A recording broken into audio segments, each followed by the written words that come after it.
lecture, we are going to study about folk and traditional theatre traditions of India. We are going to study about various performance forms and its aesthetic elements. Having explored the folk dance traditions of Northeast India, where performance is deeply intertwined with tribal identity, nature worship, and ritual practices, we now turn our attention to another culturally expansive and historically layered region, which is Eastern and Central India. This region presents a performance landscape where dance is not viewed as an isolated or specialized art form but as an intrinsic and inseparable aspect of everyday life. Here, dance emerges organically from the rhythm of agrarian existence, seasonal transitions, and ritual observances, forming an integral part of community life and collective expression.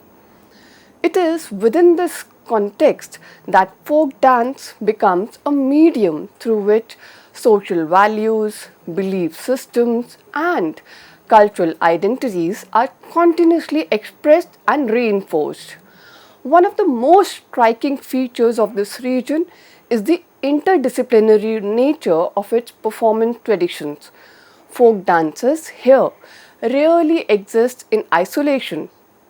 Rather, they are deeply interconnected with music, theatre, storytelling, and ritual practices. A single performance may simultaneously function as a form of worship, a narrative enactment, and a social gathering. Through song, gesture, rhythm, and dramatic representation, these traditions communicate mythological narratives, local legends, moral values, and even contemporary social concerns. In this way, the boundaries between dance, drama, and lived experience become fluid and often indistinguishable. Equally significant is the presence of rich tribal and indigenous traditions that shape the cultural fabric of this region. Communities such as the Santals, Mundas, Gonds, and Kons have preserved performance practices that are deeply rooted in nature centric worldviews, animistic beliefs, and ancestral reverence. Their dances often mark important occasions such as harvest festivals, seasonal changes, rites of passage, and communal celebrations.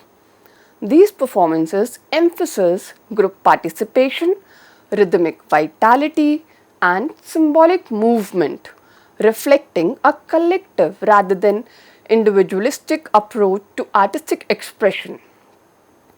Another important aspect is the role of these dance forms as repositories of cultural memory and continuity. Transmitted primarily through oral traditions and practice, they embody knowledge systems that have evolved over centuries. Despite the absence of formal codification, these traditions demonstrate remarkable structural coherence and aesthetic sophistication. At the same time, they remain dynamic and adaptive, responding to changes, social context, while retaining their core identity. Furthermore, many dance forms of this region exhibit a close relationship with folk theatre traditions and ritual performance practices.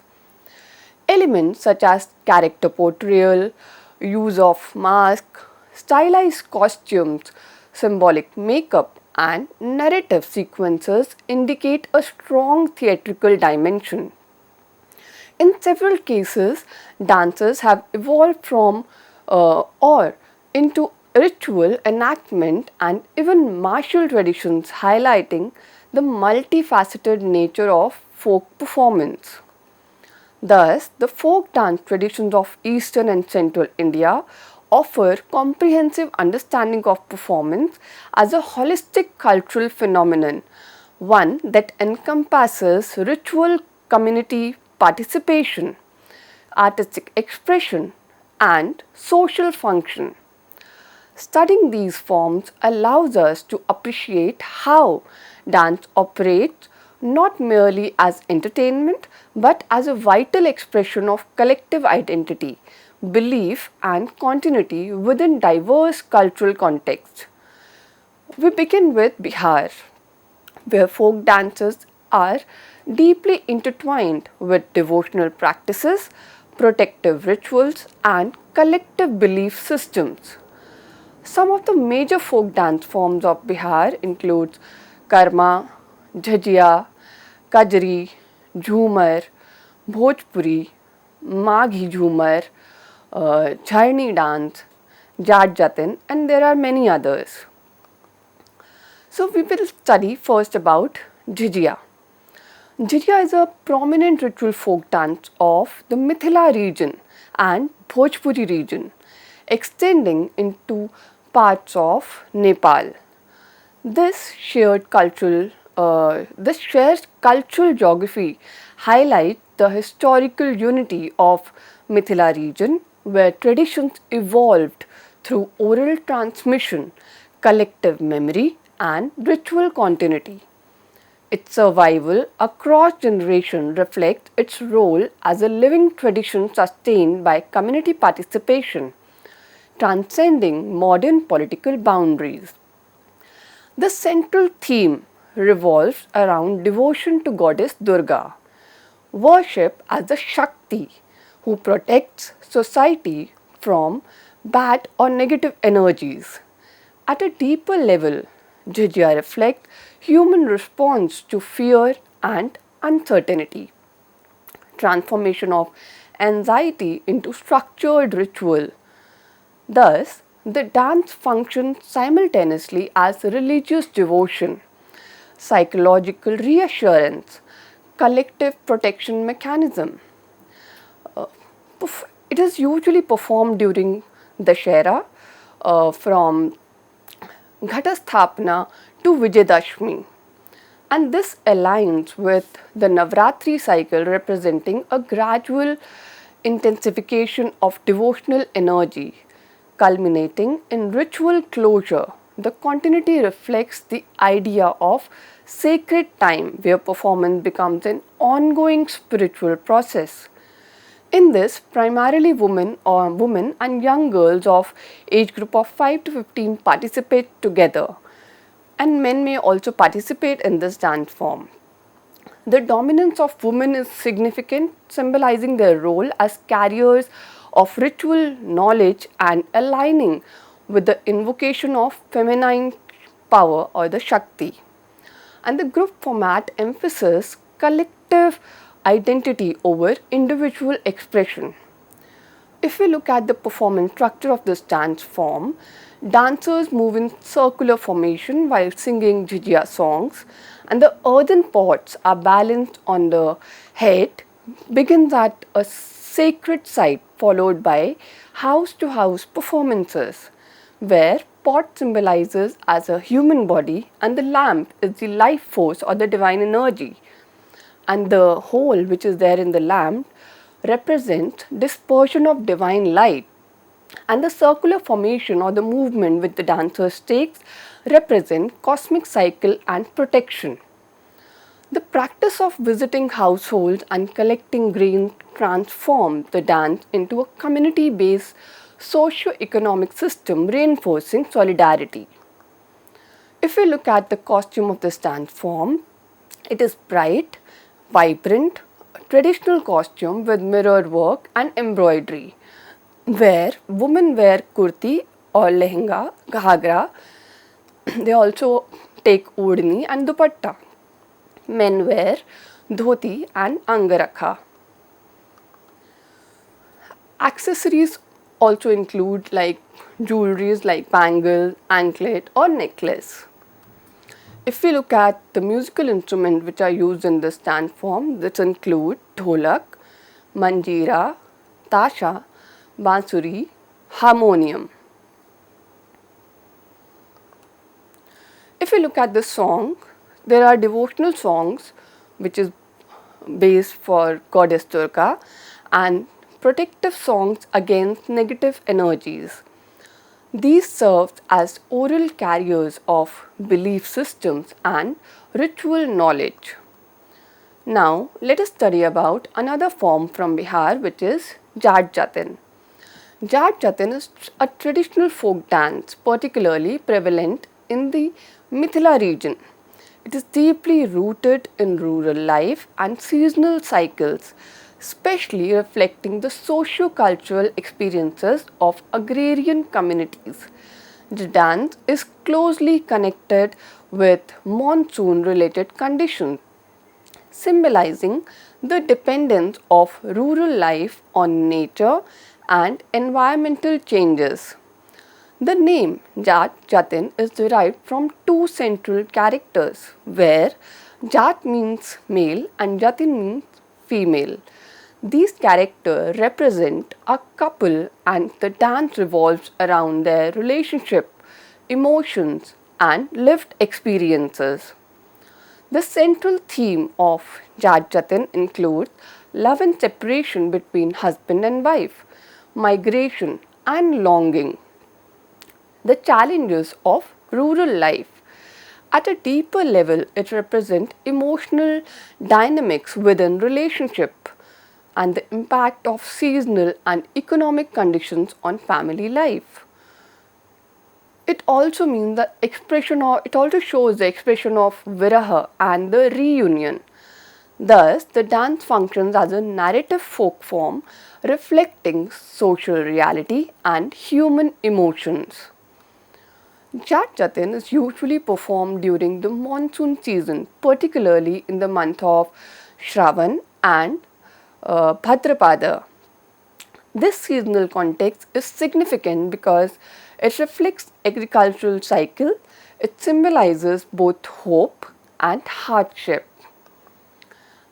If we look at the performance structures, traditionally performed by male and female dancers as a pair, and in some traditions male performers may enact both the roles of female and male.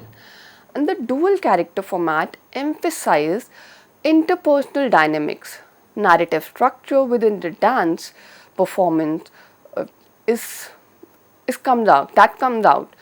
And Jat-Jatin is a semi-theatrical folk dance which combines dance, dialogue and song. The enactment of a dialogue between you will see the enactment of dialogue between Jat and Jatin, which is male and female.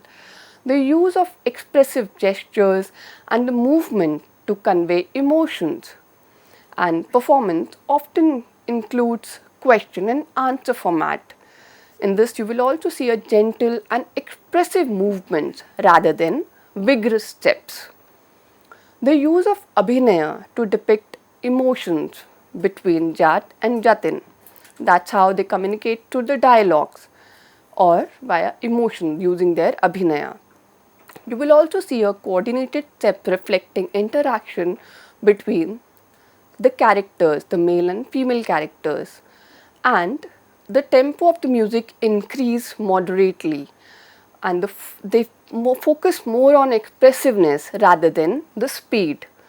Therefore, the performance integrates dance, the narrative, and emotional expression together.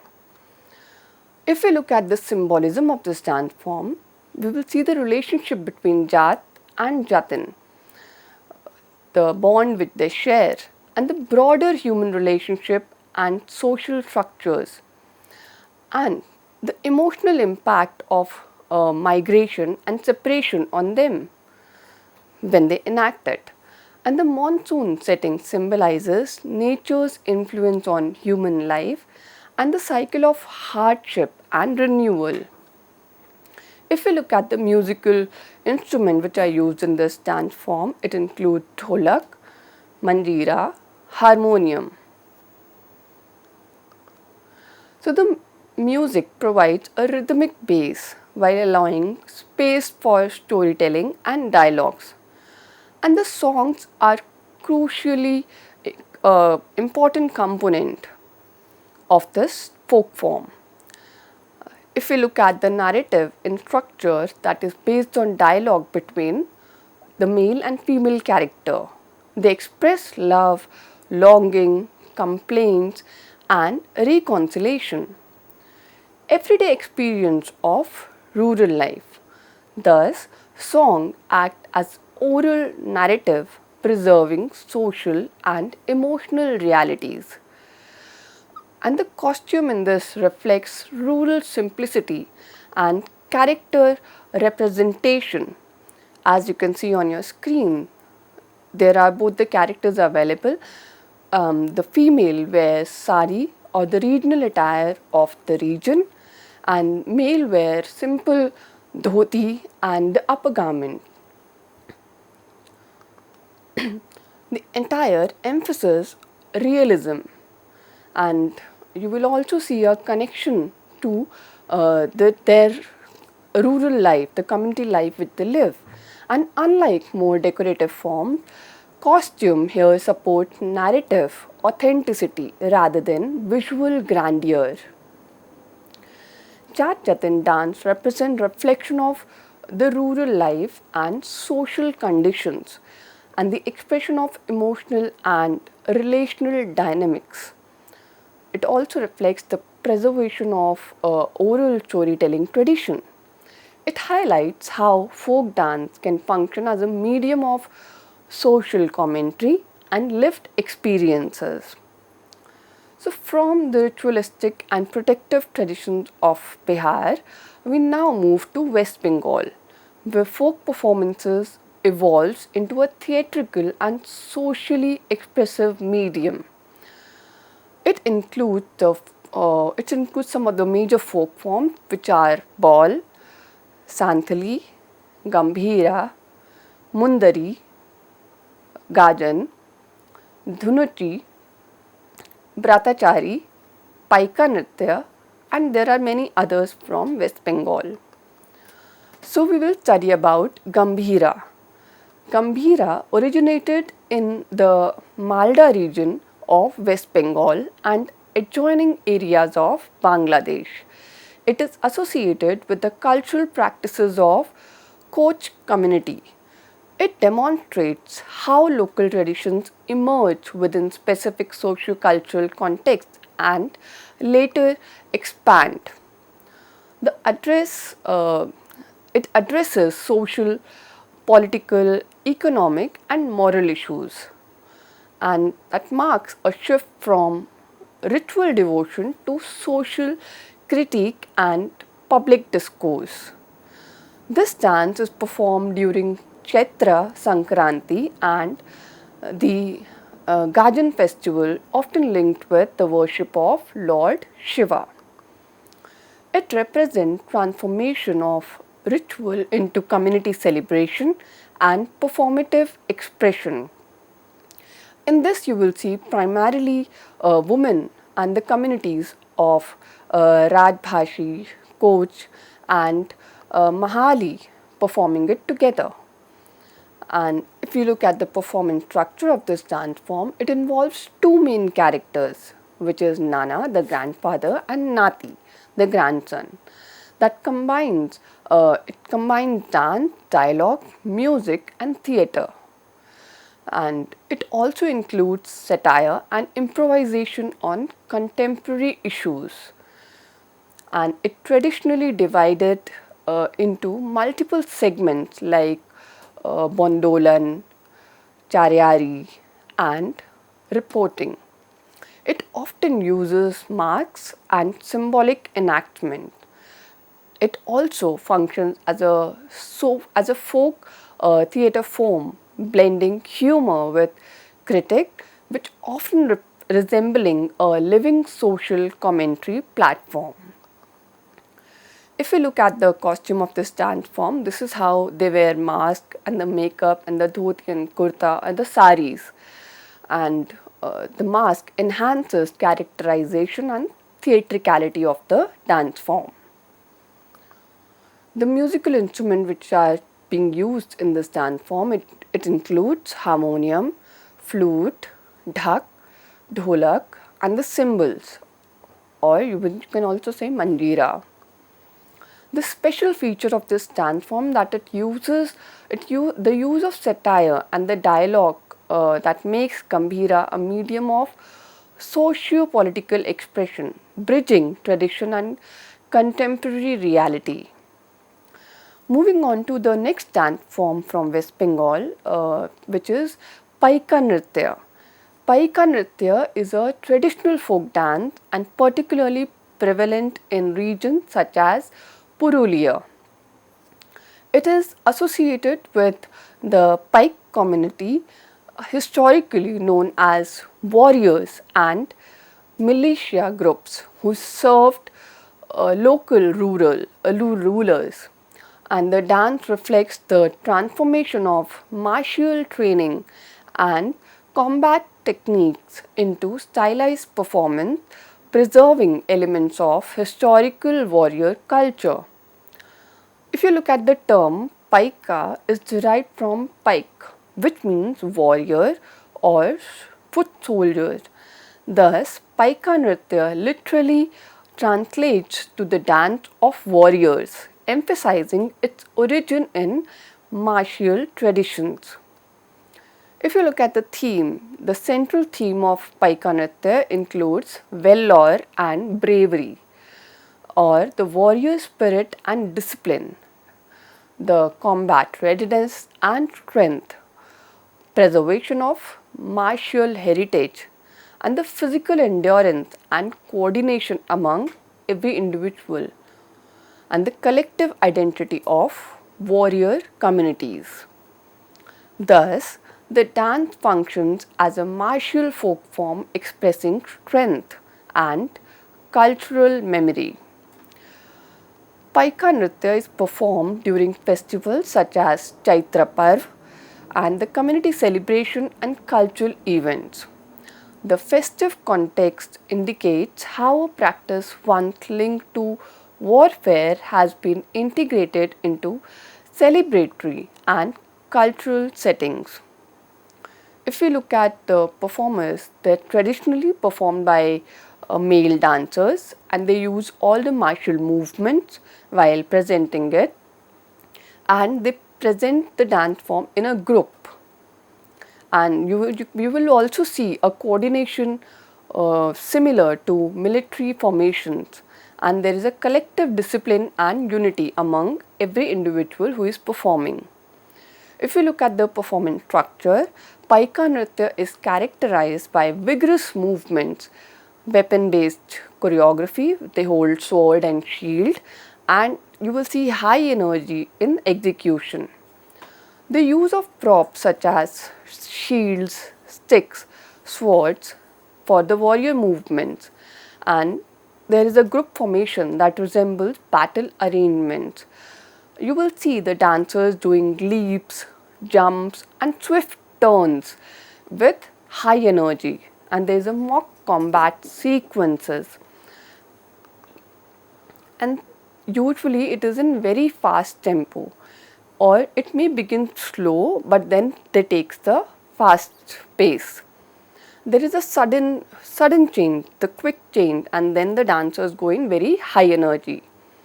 And there is very strong emphasis on precision and synchronization. The performance reflects a synthesis of movement, rhythm, and the martial technique. In this, the use of weapons symbolizes readiness for defense, strength, and courage. And the group formation represents unity and discipline, and the collective strength of a warrior group.